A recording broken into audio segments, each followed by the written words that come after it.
Everyone knows we will be recording the meeting tonight. So if you have any concerns about that, feel free to turn your video off. But we will be recording for our records and for our minutes. With that, I will repaste our agenda and repaste the motion, the membership registration form.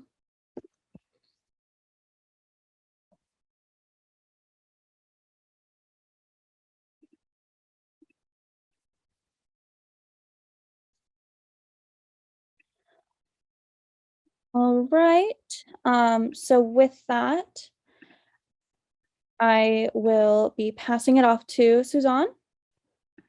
And Suzanne, if you would like to introduce our candidates. Thank you, Ollie. This is Suzanne Mantegu's application. I am the new, will be hopefully elected vice chair for membership and outreach. I am a member of Silicon Valley Democratic Club, as well as a resident of South County. In that respect, I feel honored to be moderating this forum. And I'd like to welcome everyone on behalf of Silicon Valley Democratic Club Board to SVDC Candidate Forum and Endorsement for Santa Clara Couunty Supervisor District 1 meeting.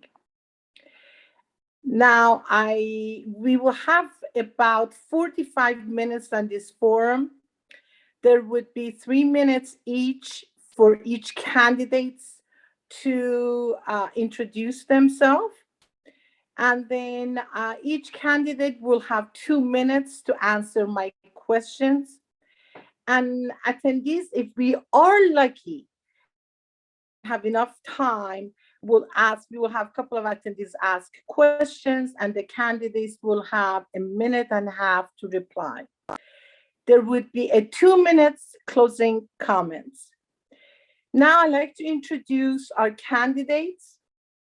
Morgan Hill Mayor Rich Constamtine, Los Gatos Vice Mayor Rob Rennie, and President of Santa Clara County Board of Education, Ms. Claudia Rossi.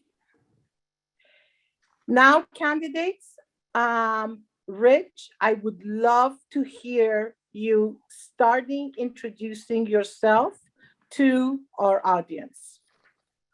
Well, thank you very much, Suzanne, and hello, everyone, and thank you very much for inviting us this evening to your forum. Oh, and I see the clock just came up. Okay, I hope I don't blow up. Anyway, I like that. Oh, and if you've been on a Zoom with me, you know what's going to happen next. My daughter, Emma, quickly say hi. I only have 2 minutes, so say hi. Hi. Okay, I'll go back. Thank you. Okay, you good? All right. Sorry about that, everyone. My wife is an EMT, and she is at work right now, so I'm doing daddy duty. So hopefully I'll be able to get through this in time. Anyway, again, thank you so much for the invitation. My name is Rich Constamtine, and I am the mayor of Morgan Hill. I've been serving on the Morgan Hill City Council since 2010. I served 2 terms as council member, and in 2018, I was elected to mayor. And I recently got reelected in 2020. We served 2-year terms as mayor, 4 years for council members and 2 years for mayor. So I am in my 2nd term as mayor. And I have also a 24-year, I'm just 2 months shy of 25-year veteran of the San Jose Fire Department. I retired 2 years ago, and one of the reasons why I retired was that to run for mayor, I knew it was going to be a huge responsibility and a lot of work, and I knew that I couldn't be working and put my family through all that. So I retired 2 years ago from the San Jose Fire Department. I've also served on many different outside activities. I was a Silver Air Patrol 2nd lieutenant, where I was a pilot, a search and rescue pilot. Did serve for about 6 years, and enjoyed every minute of it. I have lived in Morgan Hill since 2003, and I am just hopeful that I can answer any and all of your questions. And again, it's so good to be here. Thank you. Thank you, Rich. Now, Rob, it's your time. All right, thank you. Hi, I'm Rob Rennie. Thank you for this opportunity to speak, and thank you Rob, to really my quick. fellow candidates. Look, Really, I just want to get the timer up so you have your full amount of time. If you could just start as soon as I get the timer up. I just want to make sure you get your full 3 minutes. So just give me one moment to pull that back up for you. Sorry about that. Oh, we love you, Ali. Don't worry.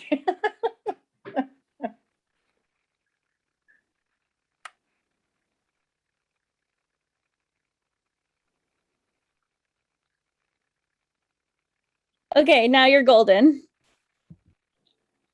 thank you for this opportunity to speak, and thank you to my fellow candidates. Look, we're running for county supervisor for a reason. We're all running for a reason, and mine is simple. I'm a nerdy engineer with a passion for solving tough problems. It's just who I am. And we have some problems right now. We can all feel it. Are you feeling the quality of life slipping here in Santa Clara? Worried about wildfires, heart heavy with inhuman conditions that our unsheltered neighbors are enduring? Worried about climate change? I'm with you. But these are not intractable problems. They're tough, real tough, but we can make headway if we put in real effort and work hard together to make progress. I'm a retired engineer, but I'm not retired from solving difficult problems. It's in my blood. I was born in Modoc County, California, to a forest ranger and a high school teacher. Not many people know where Modoc County is. It's in the northeast corner of the state. My grandparents were butcher nurse. We didn't have much growing up, but we had to innovate. We had to solve problems. My parents were early environmentalists. In 6th grade, my mom remarried, and she and my stepfather moved us to DC. He was an environmental lawyer for the Carter administration. Before the era of curbside recycling and residential solar and plastic bag bans, he and his colleagues took to the radical step of writing the national environmental protection laws for Carter. I was raised and educated to solve tough problems. And when I returned to Santa Clara County, first to Sunnyvale, then Cupertino and Mountain View, and now Los Gatos, I've lived all over this county, I immediately got involved in the environmental movement. I've been a local Sierra Club member for 30 years. I spent my first money I earned on a Sierra Club backpack trip to the mountains in Alaska above the Arctic Circle. More recently, a small group of us wanted to move the needle on the climate problem. We formed Silicon Valley Clean Energy Authority and reduced greenhouse gases in our service area by 25%. I was a founding board member, and I was a chairperson when we began buying 100% carbon-free electricity to deliver to nearly half the county's residents. We refused to be squashed by the entrenched PG&E, and now SVCE is thriving and pouring profits back into programs to further reduce greenhouse gases in the community while keeping our rates below PG&E. Solving problems like this is who I am at my core, is why I'm running for the Board of Supervisors, and solving tough problems requires teamwork. Perhaps my best skill is listening and bringing together people of diverse skills, perspectives, and opinions to create the best solutions. As a highly technical candidate, I'm uniquely qualified to ensure that the policies made will connect to the science and the solutions will work and be game changers. Thank you. Thank you, Rob. I appreciate your introduction. Now it's time to hear from Claudia. Are you ready, Claudia? Yes, can you hear me? Yes, we do. Wonderful, thank you. It is really, really great to gather with all of you on the heels of a resounding victory that loudly proclaimed to the nation that California will not cede ground to the politics of bigotry, division, and assaults on our democracy by soundly defeating the recall against our governor. It is the work of activists like you that led the charge. Thank you to my amazing supporters who reached so many voters to alert them to the recall. Thank you as well for this invitation to be with you tonight. I am a lifelong Democrat who was awakened to the imperative and urgency of party activism in 1994 when Proposition 187 passed. I am proud our party can offer voters candidates like a Mayor Constamtine, who served us as a firefighter, or a Vice Mayor Rob Rennie, who parlayed a career in energy into community advocacy, and this Latina, who chose to serve her community as a registered nurse and elected servant. I am running because I know that representation absolutely, undeniably, and powerfully matters. My work as an elected for over a decade is proof of this. Today, if you travel to South County, you will find the footprint of the County Office of Education that was lacking before my constituents elected me to be their voice at the county level. Today, you will find an outdoor classroom at the Morgan Hill Inclusive Playground funded by the SCCOE due to my leadership. Today, you will find the South County Annex, which offers Head Start community school, community clinic, migrant education programs, as well as professional development for our teachers. This was also the site where thousands were tested and vaccinated against COVID. Today, you will find the Opportunity Youth Academy in downtown Gilroy, who gives a second chance to youth who did not earn a high school diploma, providing them with wraparound services to change the trajectory of their young lives. I ask for your support, recognizing that Santa Clara County must be the standard bearer for President Biden's Build Back Better agenda. I am ready to join leaders like Susan Ellenberg, who has championed the children's agenda, women's health issues, tackled the child care and mental health crisis that persists. I am honored to be endorsed by leaders like retired Senator Jim Bell and Bill Money, and hope dearly to earn your support.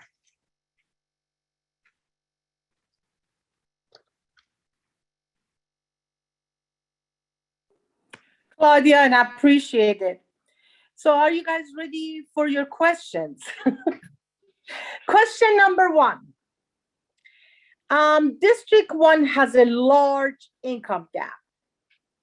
County General, I'm sorry, what have you done to address the issue? And what are your proposed solutions? Why don't we start with Rob? Thank you for the question. The first thing that comes to mind is education. I think that's a great way to help lift people up. Education's been another focus in my career. I have for many years helped teach STEM labs in middle schools and to guide teams of high school juniors through 3-day intense enterprise leadership conferences. What I found most powerful was the mixing of students from different school districts on teams and seeing the growth in these students. A goal of this program is to make students aware of future possibilities and to demystify what it takes to build and run a business. As a testimonial, one student came back the next year after participating in the program to tell the new students about how he took what he learned and built his own recycling business. My vision is for the county to do more of this type of program, working in collaboration with the tech industry to set up internships and mentorships for youth with local companies. This will provide exposure to good paying tech jobs for students, whether they are on the college track or not. Currently, the tech industry only has 3% Hispanics, yet Hispanics represent a much larger percentage of the county. We need to do something different to change this. Tech jobs can both lift the Hispanic community and provide important workers for the tech industry. Thank you. Thank you, Rob. It was comprehensive and short. How about you, Claudia? What do you think about this? I actually am very happy to address this because I think we have an opportunity now with President Biden's infrastructure investments in that now we are expanding the definition of what infrastructure is to include investment in human capital. So when we are looking at addressing our childcare needs, it is mostly women of color that offer services in the childcare industry.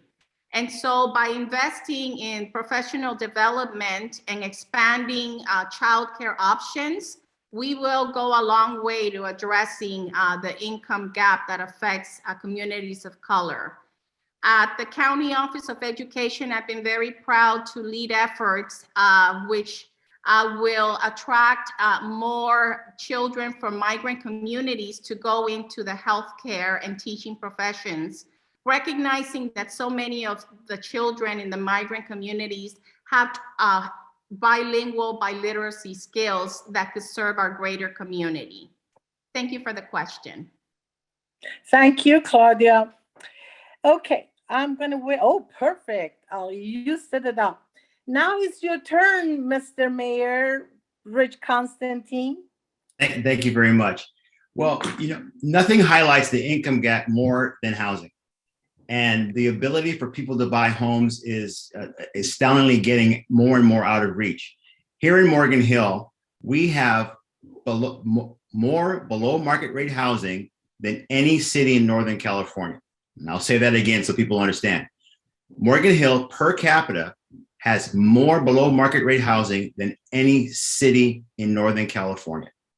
And just recently, our city council approved a project that is providing farm working housing in our city.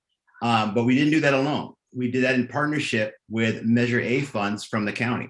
Morgan Hill contributed almost $500,000 to that project, but through Measure A, the county contributed over $9 million. So that kind of gives you the idea of the astounding amount of money that is needed to provide housing. Now, the governor has asked us to build more houses, but they really haven't given us a way to build more affordable housing. And that's something that we've done here in Morgan Hill. That's something I'll continue to do. But beyond housing, it's also good paying jobs, higher paying jobs. We're seeing throughout the country that finally, workers are having a voice. Workers are having the ability to get more wages. And that's something that we have to do. In Morgan Hill, unfortunately, I try to get a higher minimum wage, higher than the state's minimum wage, but at least I tied CPI to it. So I got at least that our minimum wage will increase above the state's minimum wage based on CPI. So, but it's a tough nut to crack, but through partnerships, we can fix that because we all have the same problems. But it's hard to solve them one city at a time. But if we all pool our resources, we can solve it. Thank you. Thank you, Rich. Now, we are going to the question number 2. This is a very, I should say, sensitive question for South County. And I really, it has 2 parts to it, and I really want you guys to pay attention. We're gonna start with Claudia. And Claudia, Ms. President, I'd like to ask you about South County. Now, we're dealing with land use, fire hazard, and water shortages in District 1. County General Plan contains a policy to discourage residential expansion in unincorporated areas. First part of the question is, how will the county respond to the new regional housing number allocation, RHNA, assigned for housing developments? The second part, how county should consolidate Senate Bill SB 9 and 10 for unincorporated areas, large residential properties, which they are 1 acre and plus, and agricultural land. Is it So working? Claudia, Ms. President, love to hear from you. Thank you, and I really appreciate this question, Suzanne. As I've shared with you, I am in the healthcare industry, and my colleagues commute from Los Banos and beyond. Friends that are first responders commute from Los Banos and beyond. And so when we are looking at opportunity housing, for example, in anything that addresses the inaffordability of housing in our community, what we are really talking about is the problem that those that care for our elderly, that provide services to people who want to remain in their homes instead of living in congregate housing, when we're talking about teachers that can't afford to live where they teach, we really have to look at every option, whether it's opportunity housing, in order to address the crisis. I am very concerned that the issue of housing has been used as a political football to divide us on these solutions. We have an aging population. We need to invest in every single solution so that those that could provide care in hospitals, in our homes, teach our children, take care of our elderly, can afford to live here. The pandemic has also exacerbated our housing problems in that if you look at across the board, healthcare, teaching, and every helping profession, we have lost so many people because they can no longer afford to live in Santa Clara County. So I welcome every solution, but I also think the county has a role in creating dialogue in communities to solve these issues. Thank you. Well, Rich, are you ready to answer this two-part question? Could you just give me the two parts again? I'm sorry. Sure. So we are talking about land use, fire hazard, and water shortage, correct? Yes. So the first part is, how will the county respond to the new regional housing number allocations and assigned for housing developments? So we have this RHNA that has already been in the planning, but Right. there should be some new numbers. And how county should consolidate Senate Bill 9 and 10. Did you say consolidate 9 and 10? Yeah, because how they're going to consolidate it in unincorporated areas. Remember, a huge part of South County is unincorporated, and they are mostly 1 acres or larger. Some are agricultural lands, but a huge number are housing. And so how are we going to also, apply the bill 9 and 10 to this area? Well, I mean, I don't think the state cares on how we apply it. With the RENA numbers, they only want us to build the housing, and that's something that isn't going to bring the housing, the cost of housing down.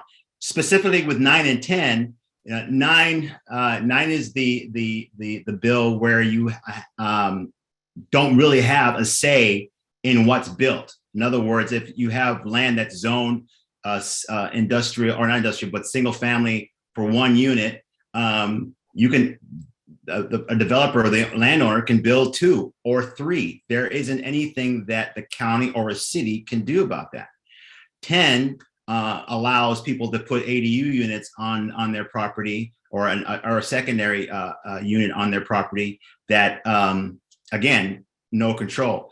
So as far as in the unincorporated, I know LAFCO is disputing those numbers currently right now, but my concern is where do those numbers go? The state wants the governor says he wants to build millions and millions of homes a year. I'm not sure exactly where those are going to go, but to be perfectly honest, I don't think the state knows. And until the state can give us some specific guidelines on what we can do in the unincorporated area, it's kind of like the Wild West. So you brought up a very good question, a question that we've had in Morgan Hill for some time, and I'm sure in the county as well, is that they're trying to figure that out as well. As I said, LAFCO is currently disputing the numbers that have been assigned to the county. Thank you, Rich. How about you, Rob? Do you want me to repeat the question, or you're clear?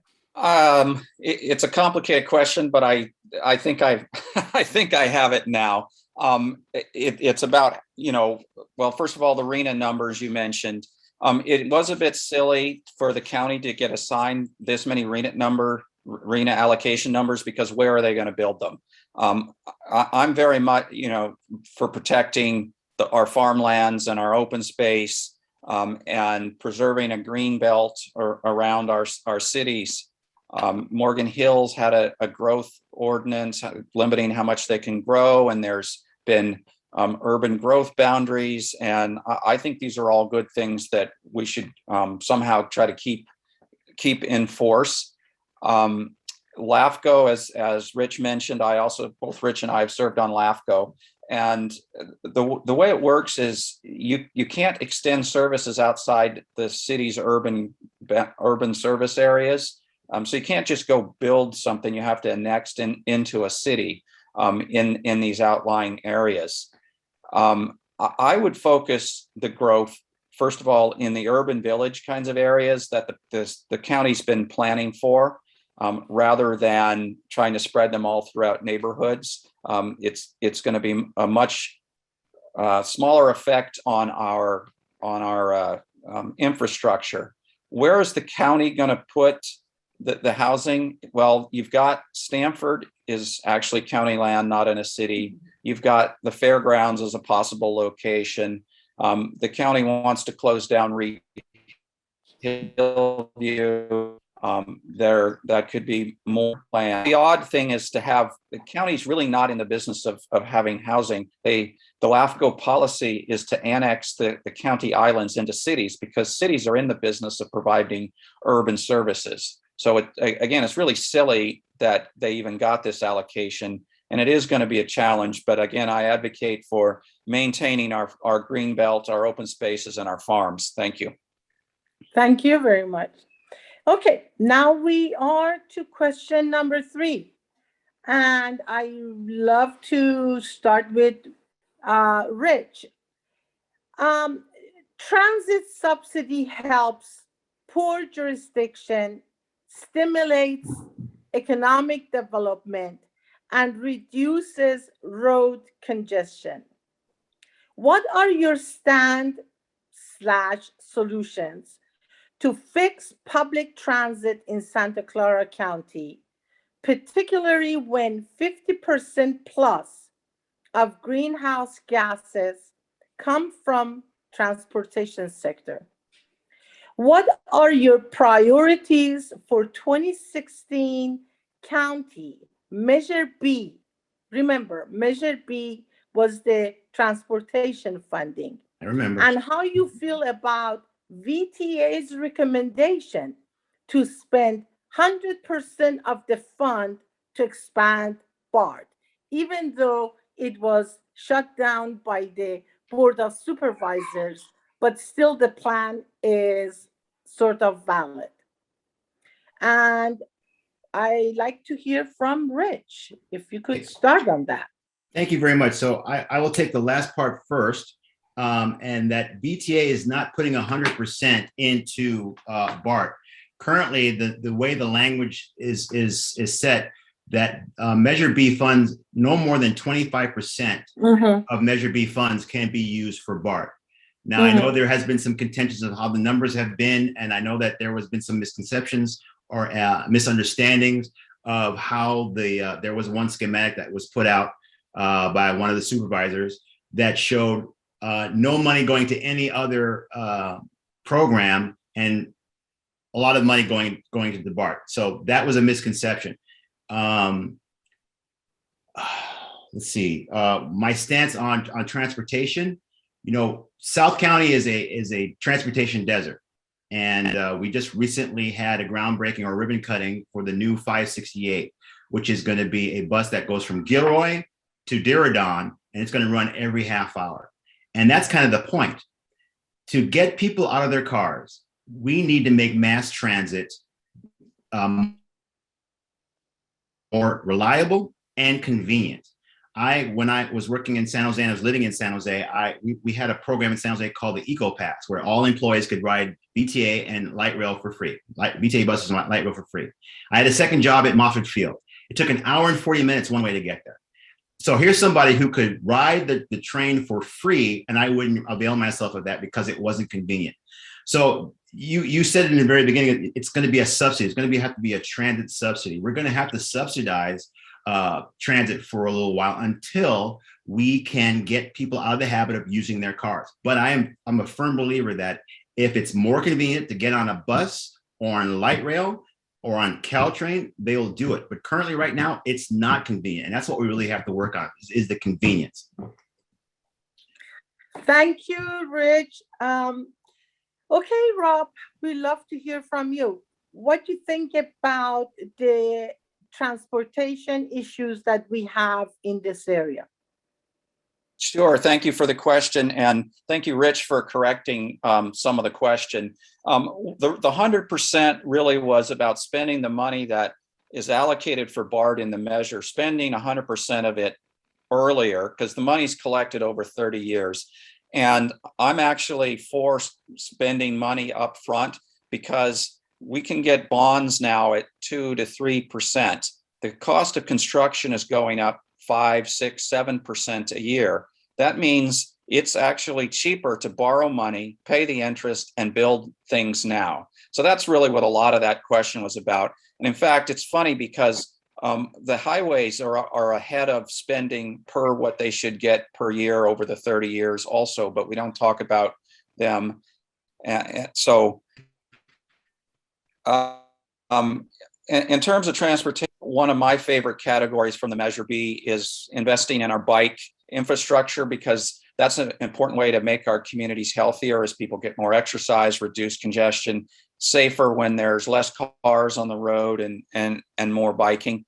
Another thing that I think is very important is the double tracking and electrification of Caltrain down to Gilroy. Right now, there's a train every hour in the evening. How do you commute if you miss your train and you have to wait a whole nother hour? So, and if we electrified Caltrain, it would be about 25% faster. Imagine how many cars would want to get off the 101 in order to get to work faster, and what improvements that would make, in our vehicle miles traveled and the health of our region.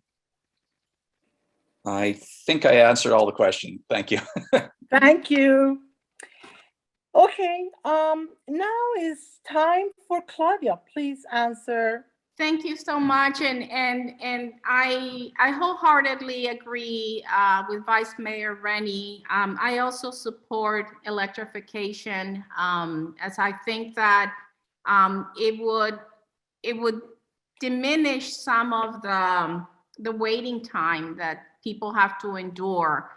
When you look at waiting times, if your wait time for transportation varies from 8 to about 12 minutes, people are more likely to utilize transportation. But if your wait time exceeds 20 and even reaches 30 minutes, entire communities decide that they will not avail themselves of public transportation. Now, in looking at South County, those of us that were born in other parts of the world, public transportation is all we knew. Mexico City has one of the most efficient metro systems in the world. So I think that in looking at the needs of our community, we need to work with the school districts and major employers to really outreach to make sure that the bus lines are really hand in hand with the travel patterns of working families. And that'll go a long way to increasing usage. We clearly need more lines. I think that it's a shame that the children of migrant families can't travel to the open spaces that so many of us enjoy. And so I do think that more outreach to the major employers in our community, the agribusinesses that have families that would like to travel out through public transportation to see the rest of Santa Clara County, it's also an area that I don't hear enough about. Thank you.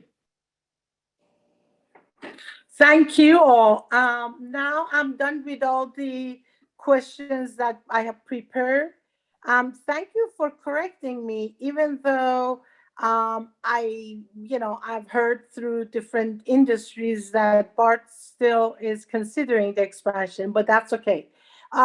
Suzanne, I wasn't correcting you. I was just informing you. No. I don't want you to get mad at me. Okay, Rich, that was very brave of you, I have to say. No one corrects Suzanne. I'm going to hear about it, trust me. Yes, you will. I appreciate it. Yes, you will. Now it's time for attendees to either post their questions or raise their hand if they want to ask questions of our candidates.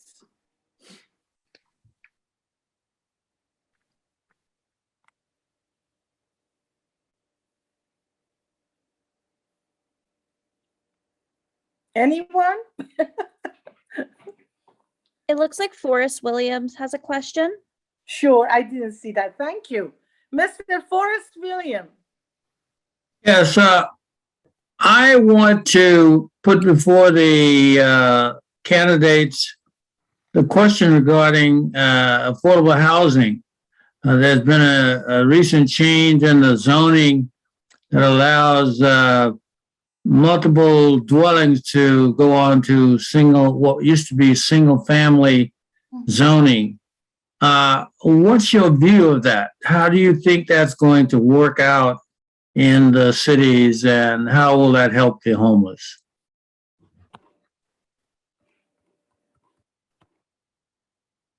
How do you want us to answer that, Suzanne? You want us to go? Just start with you, Rich. You're the Of course, I opened my mouth. You're going to let me go first. Well, thank you, Forrest. Thank you very much, Forrest, for the question. So you're referring to SB 10, which is the one that allows more density on property. You know, that was something that we actually sent a letter. We, being the city of Morgan Hill, sent a letter to the governor opposing that because it takes away local control and to be able to administer housing in a more even level. You know, we were able to provide, as I said earlier, provide more affordable housing than anybody, and we were able to do it with a growth control measure. And you hear growth control measure, and people are like, well, that's bad. Well, we were growing at a 2%, which we were growing faster than any city in the county. So there are, as I said earlier in my opening statement, there's a way to do it, but we need to pool our resources. We need to work together. Now, there is such a dearth of housing that we're decades behind. It would take us decades to catch up to build housing, the building of houses to bring the cost of housing down. We really need to find a way. And again, it's working with partners. It's working with initiatives like Measure A to help build housing, to help banks lend money, because let's face it, developers aren't going to build something they're going to lose money on. They're going to need a way to make money. So we have to figure out a way using creative banking, whatever it takes, but again, pooling all our resources so that we can bring the cost of housing down now, not decades in the future. Thank you, Rich. How about Rob? Go ahead, please. Okay, thank you for the question, Forrest. There was a few pieces in it. Let me focus on the affordable housing. I'd say my record is in Los Gatos. I argued for and have voted for affordable units. We are putting in 49 very low affordable units in Los Gatos. So, you know, we're helping to contribute to the solution. Of course, there's a lot further to go. As I mentioned before, I would stay focused on the urban villages. You know, that's been the plan in the county for a while. And I don't know why we're shifting our focus before we really got that solved. It takes government a while to get going, and the builders and so forth to get going. In terms of solving the homeless, it's a complex problem, and the county and the cities have been working hard on it. I think a big piece to solving that is going to be more focusing on the tiny homes, at least as this transitional housing until, the tiny homes can be built much faster and cheaply, so we can build a lot more of them and get a lot more of the homeless off of the streets. And that's important because people can start, once you have a safe place to sleep and clean up, it allows you to hold down jobs better, and you can start rebuilding your life. See, I guess my time's up. Thank you. How about Claudia, please? Yes, thank you so much. I am actually, when we talk about housing initiatives, it's easy to feel hopeless with such a vast problem, but there are pockets of opportunities that we have. I cite Project Room Key, which was able to provide shelter using hotels during the pandemic. And this has now been expanded for us to provide more opportunities in the county to provide a shelter for our unhoused and our homeless brothers and sisters. There's also federal funding that Supervisor Otto Lee and Joe Simitian have accessed, which will invest in 10 sites that will hold, that could potentially help about 20,000 people over the course of a 5-year period. There are also initiatives for sites to use converted shipping containers. Locally, I know that the faith community, in looking at a full array of solutions, has also invested in opening the safe parking initiatives. So there are many solutions to this vast problem, and there are a lot of people investing in helping our unhoused brothers and sisters. Thank you. Thank you. Helen Chapman just posted a question in the chat, and she wants to know what is you guys' position on Coyote Valley. So why don't we start with Rob? Thank you, Helen, for the question. My position on Coyote Valley, as I mentioned before, that's an important part of our green space, green ribbon around our cities. It's an important wildlife corridor. San Jose has taken measure, I think, with their Measure T to preserve part of Coyote Valley. The county's now looking at removing the reserve off of mid Coyote Valley. So our city is, so that then the county can look at moving these areas into permanently preserved with ag easements or other ag uses, and especially complete the wildlife corridors across the valley. Thank you. Great, Ali, for setting it up. How about Claudia? Could you please answer this question? Where do you stand on Coyote Valley? Yes, I want to approach this from the perspective of a healthcare professional. I teach a hypertension management class every weekend for migrant patients, mostly that are hypertensive. And the investment that we make in preserving open spaces, I would argue, is an investment in the health of our community. There is an absolute healing effect that being in spaces and being in nature provides people who enjoy and those opportunities. So I would like to say that any measure to preserve open spaces, to create opportunities for underserved communities to access those spaces. It's an investment not just in environment, but also in the health of our community. Thank you. Okay, it's getting close to closing time, guys, and I love to. Wait, I didn't answer the you guys- question.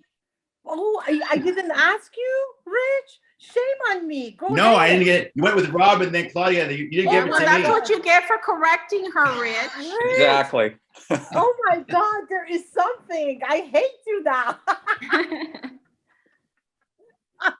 Please go ahead. Okay, thank you very much. So yeah, I am for preserving the Coyote Valley, as Rob mentioned. The San Jose has preserved a lot of it in their Measure T, but that's been a tough nut to crack. Here in Morgan Hill, trying to conserve our farmland has been a challenge, because the landowners can sell it for more than they will get in conservancy. But what the great thing about conservancy is that they get paid, it may be a smaller amount, but they still own the land.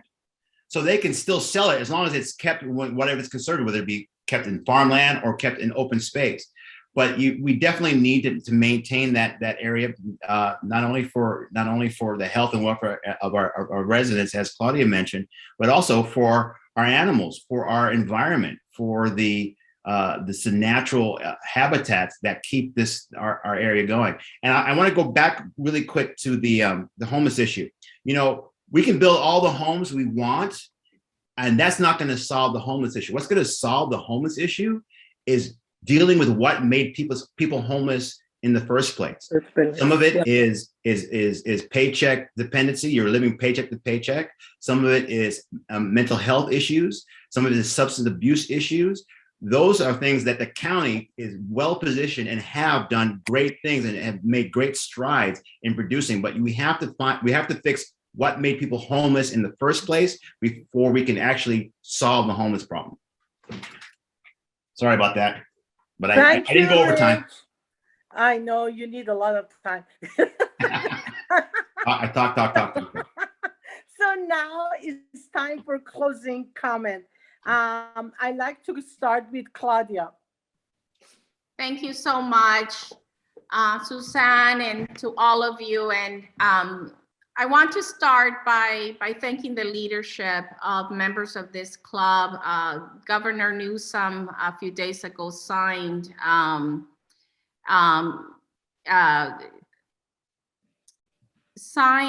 away something that as a woman was offensive and to our sensibilities, which was the spousal rape distinction that resulted in lighter and lenient sentences for perpetrators who rape their spouses.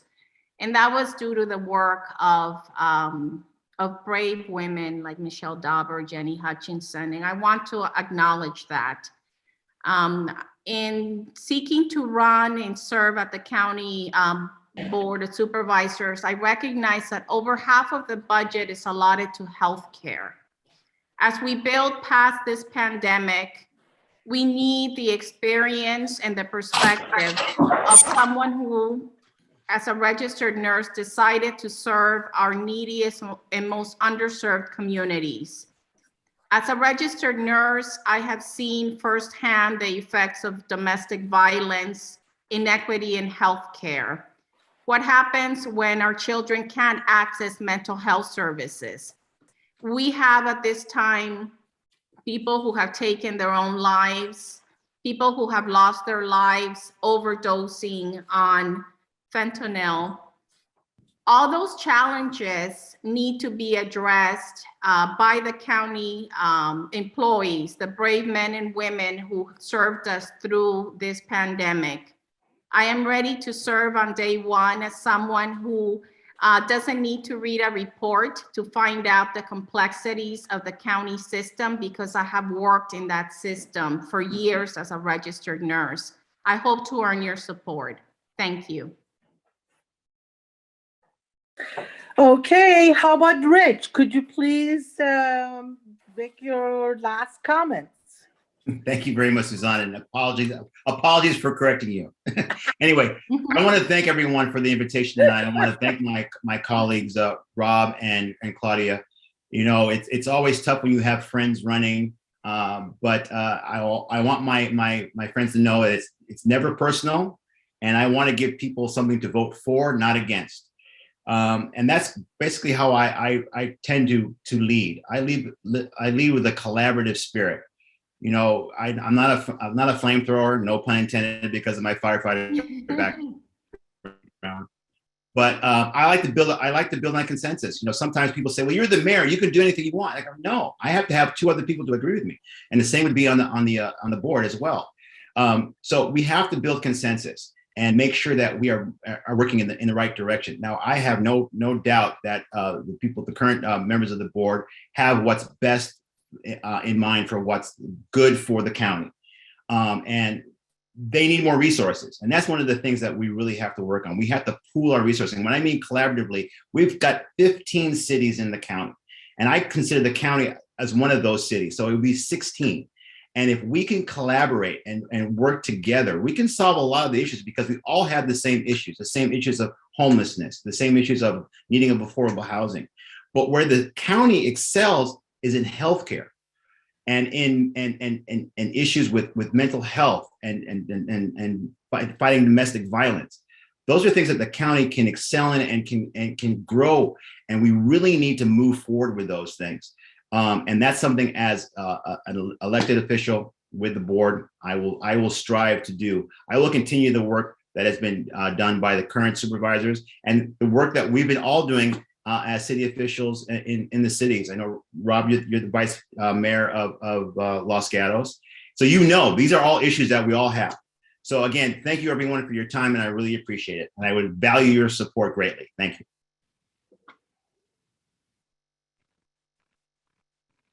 And then we love to hear from Rob. I'm last but not least, right? Yes. That's for last. First, I'd like to congratulate the club leadership on the Club of the Year award at the Democratic Victory Dinner.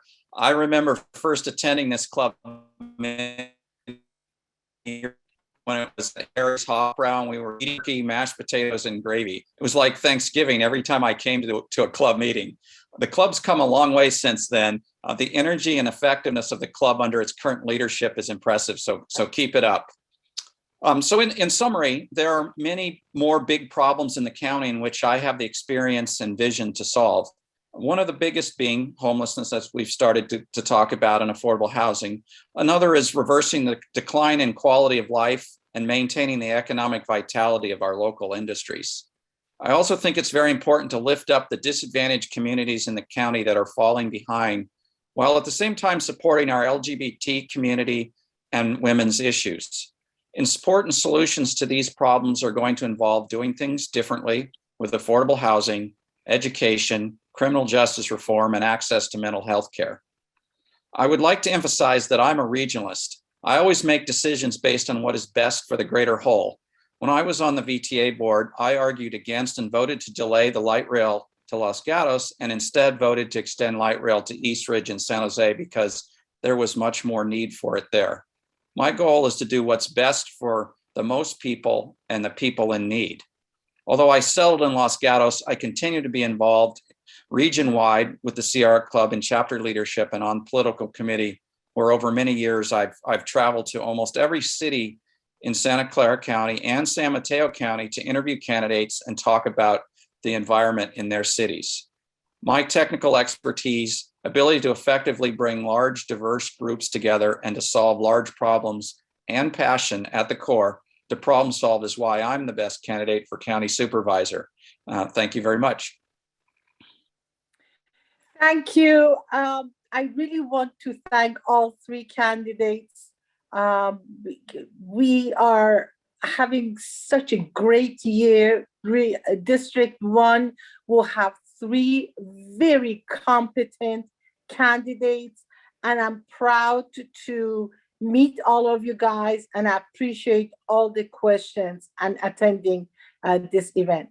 So it's time I pass it to Ali. It's time for us to take the votes. Ali, it's up to you now. Thank you so much, Suzanne. I'm actually passing it off to our president. So it is up to Jenny Hutchinson, and Jenny will go over our protocol for voting tonight. So thank you to everyone who participated. And here's the moment you were all here for.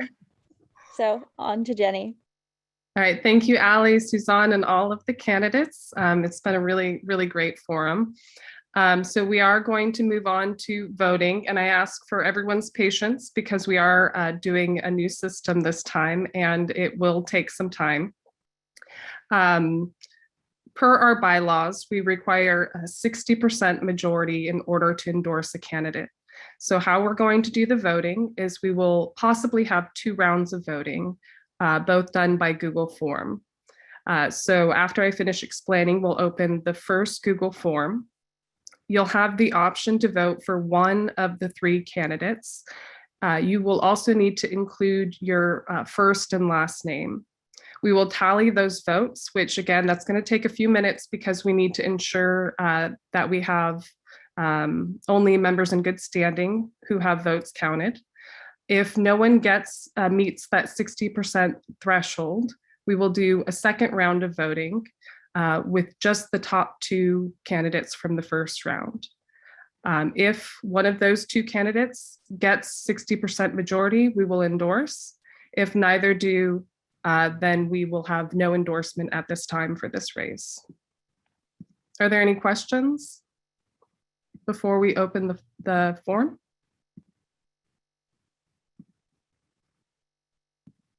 Okay. So I will post a link to the form in the chat. It's also linked in the agenda. And if you have any technical difficulties, please direct message me. We want to make sure every vote is counted. So please, if you have any issues, let me know and we'll see how we can accommodate. And Jenny, as a candidate, I can vote also since I'm a club member? This is Rob. Mm-hmm.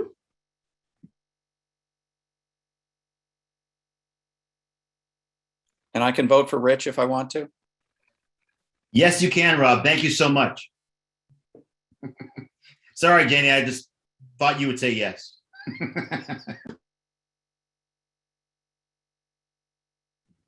I'm going to turn off my video as they begin tallying the votes. How do we record 2 votes if we're doing it on a form? We have 2 people here.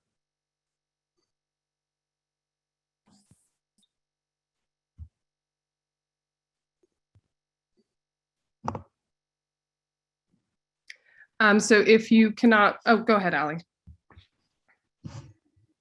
Oh, I was just going to say, you should only be voting for one candidate, and we'll move through this round of voting. And if a candidate doesn't meet the threshold, we will be doing 2 a second voters, not 2 candidates. We each want to vote. I see.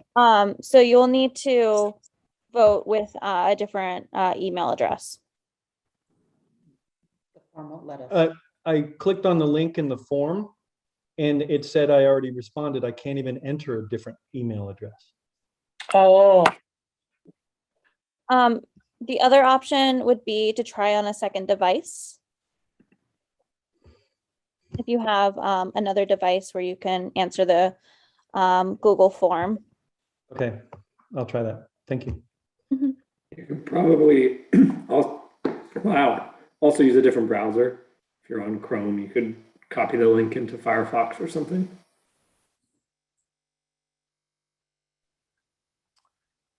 Ali, I'm sorry, this is Mark Tiernan. Right when they were going through the instructions on how to vote, I got disconnected, so I didn't hear. Could you really quickly go through that? Yes, no worries. So I am posting the Google form in the chat. So right now we were going through the first round of voting to see if any of the candidates meets the 60% threshold. If no one reaches the 60% threshold in the second round, the 2 candidates with the highest percents will move to the second round, And if no one at the end of the second round hits the 60% threshold, then we won't be endorsing at this time. So right now, we're just in the first round. So you're just going to be filling out the voting form, select your candidate of choice, and then we will be letting you know from there.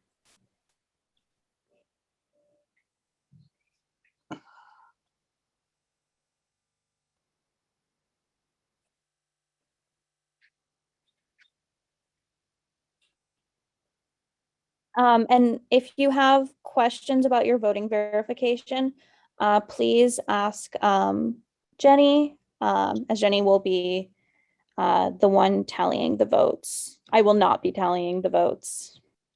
If you ask I'll be forwarding your questions to Jenny, but do send them to Jenny.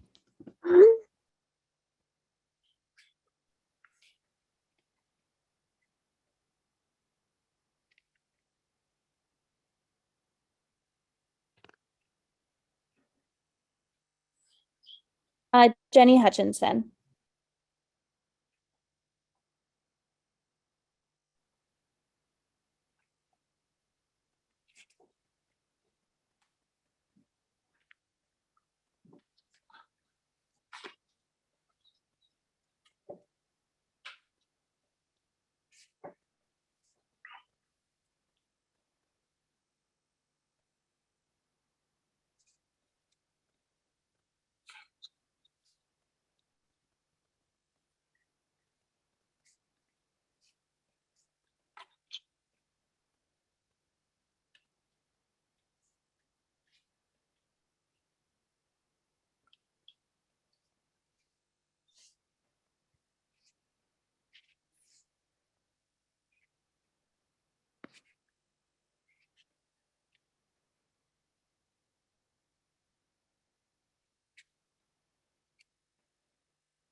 The form is now closed. So if you had any issues with your voting, please let us know immediately, but the form is now closed for the first round of voting.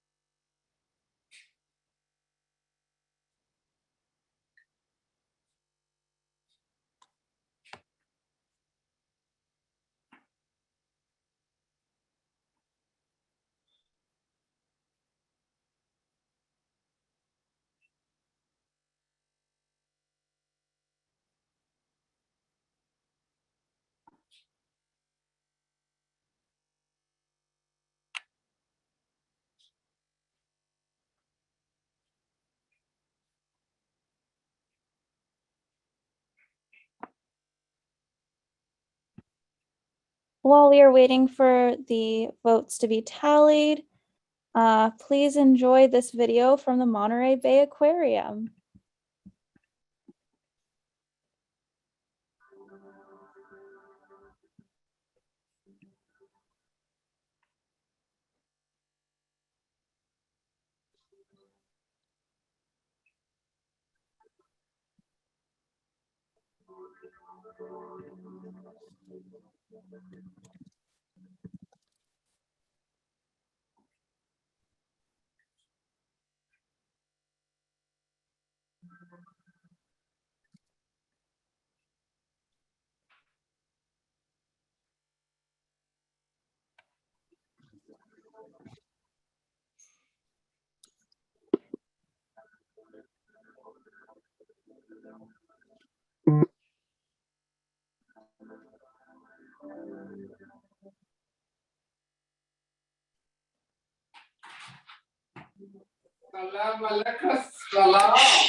So we are still working on the exact vote count, but and verifying membership, but it does look like Rob Rennie and Claudia Rossi are the top 2 vote getters. So I'm going to go ahead and open up the second form for a second round of voting. So between Rob Rennie and Claudia Rossi, please vote on this form I'm posting now in the chat.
And while we wait for this round of voting, I will return us back to the Monterey Bay Aquarium, where this time we will enjoy the delights of the penguins.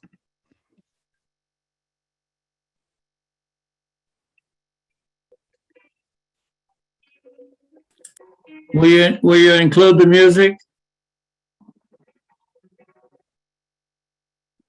Will I include it or remove it? No, include the music, right? Isn't there music with it? There is.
For those who haven't seen the chat, so you know the motion voting form is closed and votes are being tallied.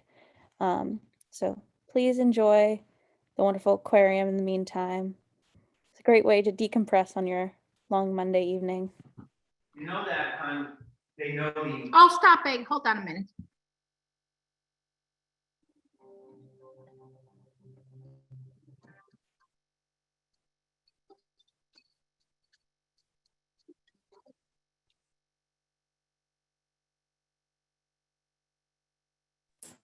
Do you have the names of all the sharks?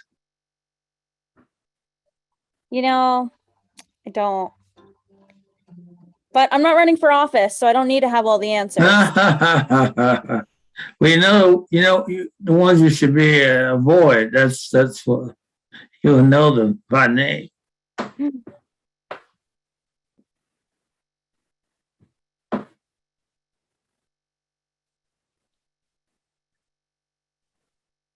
I don't see anyone here. There we go. There's some friends. Mhm.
My apologies. This is a very close vote. So I just need to catch up with the comments I received in the chat, and then we'll have the results.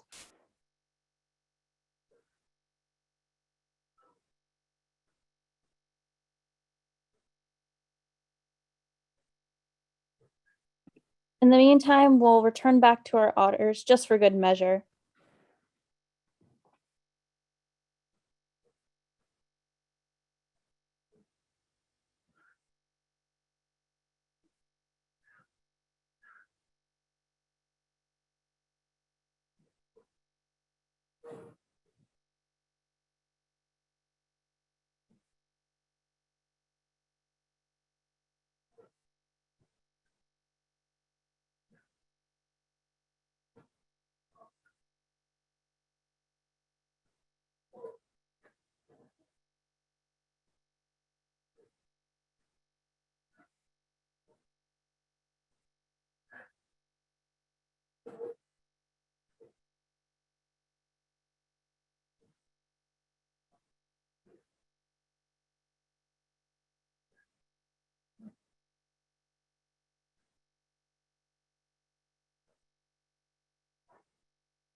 All right.